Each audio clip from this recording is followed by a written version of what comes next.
All right, Lynn Redgrave, would you stand up here with me, please? I've just talked with Earl Wilson. If you turn around, I think everyone can see how beautiful you are tonight, right here on this camera. We've talked with Earl Wilson, and he's been a judge. I guess he's just about the dean of Miss Universe judges. And this is your first time with us. Yes, it is. I'd like to get your impressions and perhaps the ladies' viewpoint. Well, I think it's very difficult for me because I'm not used to interviewing anybody. The leg's always been on the other, foot's been on the other foot, yes. I mean to say. So I found it hard to talk to the girls and hard to stop talking to them because I found it very interesting talking to them all. And I had a tendency to just want to talk the night away. And the first night I think I took 3.5 hours to get through 30 girls, which was too long. Well, that's very interesting. I feel very sympathetic towards them all. And let me ask you something about those interviews, because I talk about them a great deal during the telecast. And when you went into yours, for example, did you have a list of prepared questions, and did you stick with that list, or did you just digress? How did you do it? No, I didn't have any questions prepared. I just started off talking to the girls, and of course it depended upon whether they could speak English or where they were from as to what I was interested in asking them. I asked them all different questions, I think, except for one or two things. I mostly asked all of them why they entered it. And they mostly said they entered because they wanted to travel, which is a good enough reason, I guess. It certainly is a good reason. They've traveled already because they've come here to this beautiful island of Puerto Rico, and now if the one young lady who becomes Miss Universe, she will see the world. Yes. But now, when you went about the interview, did you find that some girls just immediately just opened up and were able to talk with you? Yes, some of them do find it much easier to talk than others. They have a natural ability to talk, even if it's not their own language. They find it very simple. Others are very, very shy, but that doesn't necessarily mean that they're not a good candidate. No, I have found, now when I'm here with them for the week when we're working on the Tuesday night stage show and the telecast for Saturday night, and I find the girls sometimes will come in and be very shy and very withdrawn, really. And as she becomes confident of her surroundings and knows that we're all her friends, she just opens up and a whole new personality blossoms. Yes, I think it's true. I think that whoever wins this will probably blossom forth even more with the amount of exposure to different people that she'll get. For example, I wish her a lot of luck. This little Miss Japan in this pageant, when I first tried to talk with her this week, she would hardly talk with me, even though she did speak English. Yes. And yet in the interviews, she was hilariously funny, which you would never expect. No, I know. She was smashing. Yeah, I really liked her. Well, it is a pleasure to have you with us, and I'm sure that we'll have you back. Let's have a nice hand here, ladies and gentlemen, for Lynn Redgrave. All right, Mitch, do we have them? Thank you very much. And here's the announcement we've all been waiting for. Now, girls, I'm going to read the runners-up first. The fourth runner-up is Miss England.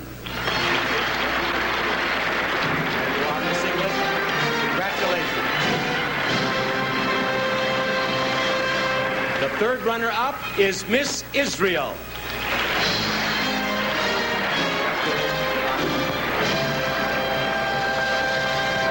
The second runner-up is Miss Venezuela.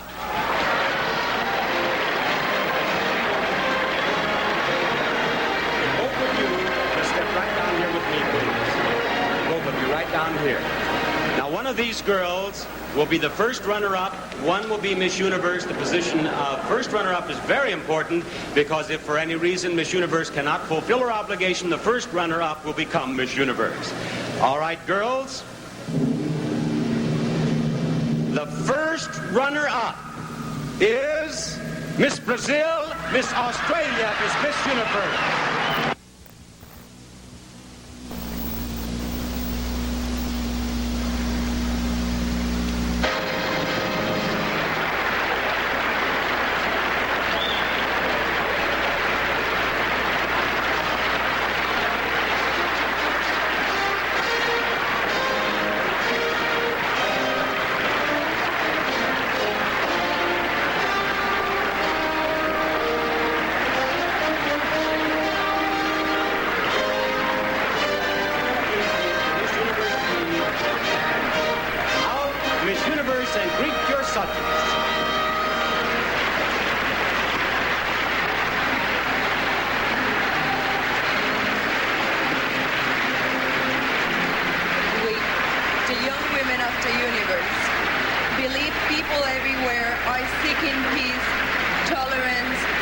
mutual understanding.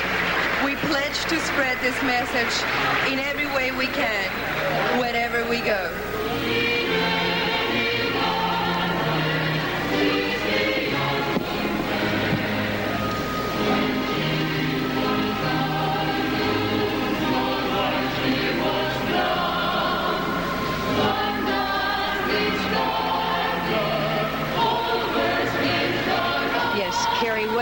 Isn't she lovely? And here we have our new Miss Universe. She is just beginning a year that she will treasure for always. This has certainly been an exciting pageant. I hope you've enjoyed it as much as I have. Bob Barker saying good night and inviting you to join us next year for the Miss USA pageant.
So many mixed emotions, I can't say. I'm just shaking all over. Did you, when you came here to Puerto Rico, did you have any idea that you might end up as Miss Universe? Were you? No, I was just full of hope. It's just the same as everyone else. And in our interview, you told me that you are a weather bird back there in Perth. That's right. And now you'll have to take leave of absence from your weather forecasting and travel all over the world. Have you traveled much as yet, Carrie? I've traveled from Australia to London. And have you been on the continent of Europe, or have you been to the Orient? I called into Rotterdam on the way to London, and that was my first stop in Europe. That's all. What are your impressions here of Puerto Rico? Oh, it's fantastic. It's the most beautiful place. And it became more fantastic just a few moments ago, Sure didn't did. it?